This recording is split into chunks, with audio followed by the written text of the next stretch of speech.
నైతిక విలువలు అనేది కుటుంబం నుంచే ప్రారంభం కావాలి. ఆనాడు దివంగత నేత రాజశేఖర రెడ్డి గారు కావచ్చు, నేడు జగన్మోహన్ రెడ్డి గారు కావచ్చు, నైతికతకి కేర్ ఆఫ్ అడ్రస్ గా విలువలు విశ్వసనీయతోనే రాజకీయాలు చేసి ఓడినా గెలిచినా ఇచ్చిన మాట కోసం కట్టుబడి ఏదైతే ఈ ఆంధ్రప్రదేశ్ రాష్ట్ర ప్రజానికానికి తెలియజేసినటువంటి గొప్ప నాయకులు వైఎస్ఆర్ కాంగ్రెస్ పార్టీ అధ్యక్షుడు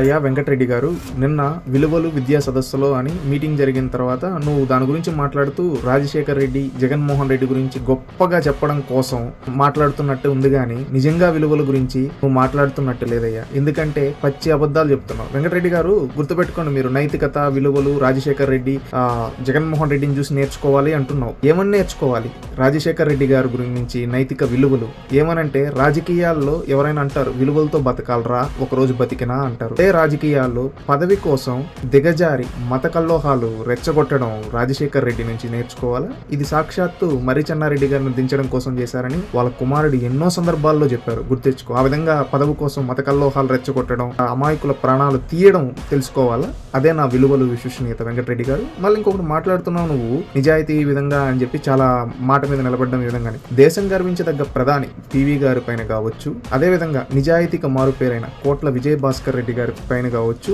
మీరు చేసిన అంటే రాజశేఖర్ రెడ్డి చెప్పులేపిచ్చాడు. అదేనా రాజకీయాల్లో విలువలు, విశ్వసనీయత? అదేనా రాజశేఖర్ రెడ్డి గారి నుంచి నేర్చుకోవాల్సింది? చెప్పులేపేయడం, మత కల్లోహాలు రెచ్చగొట్టడం, పదవి కోసం ఎంతకైనా వ్యక్తిగత హననం చేయడం. జనార్దన్ రెడ్డి గారిని కావచ్చు, ఆ తర్వాత ఆ రోజున్న డి శ్రీనివాస్ గారిని కావచ్చు, ఏ విధంగా వాళ్ళని ఓడించడం కోసం నమ్మక ద్రోహాలు, వెన్నుపోట్లు పొడిచాడో అవన్నీ తరం నాయకులు ఇంటర్వ్యూల్లో చెప్తూ ఉంటే చూస్తున్నాం. అవి నేర్చుకోవాలా వెంకటరెడ్డి గారు? విలువలు, విశ్వసనీయత అంటే ఇంకా రాజశేఖర రెడ్డి గారు ఇంకా బ్యాక్ ఎండ్ లో చేసినటివి కబ్జా కోర్ రాజకీయాలు పాతరం నాయకులకు బాగా తెలుసు అనుకుంటా. అవన్నీ మాట్లాడితే రాజశేఖర రెడ్డి నిజస్వరూపం బయటపడితే ఇప్పుడు దండం పెట్టే వాళ్ళే రాళ్ళేసే స్థితికి వస్తుంది. అంతవరకు ఎందుకు తెచ్చుకుంటారు? మళ్ళీ ఇంకొకటి, మీరు జగన్మోహన్ రెడ్డి గారి గురించి చాలా గొప్పగా చెప్తున్నారు విలువలని. అంటే సొంత చెల్లిని సొంత సోషల్ మీడియాతో వ్యక్తిగత హననం చేయించడమేనా? అదేనా మీ విలువలు? బాబాయ్ గురించి, ఆయన జీవితం గురించి తప్పుడు రాతలు రాయిపించి మీ పార్టీ వాళ్ళతోనే నోటికొచ్చినట్టు మాట్లాడేయడమా? సొంత బాబాయ్ కూతుర్ని దిగజార్చి ఎట్లంటే అట్లా మాట్లాడేయడమా? ఇదేనా? సొంత బాబాయ్ చావుని చంపిన వ్యక్తుల్ని పక్కనే పెట్టుకొని దాంట్లో సాక్షాత్తు ఆయన హస్తం ఉందనే అంటూ ఉన్నారు చాలా మంది. అది ఎవరో కాదు, సాక్షాత్తు వాళ్ళ కూతుర్లే చెప్తూ ఉన్నారు. అంటే ఈ విధంగా చేసిన వాళ్ళందరినీ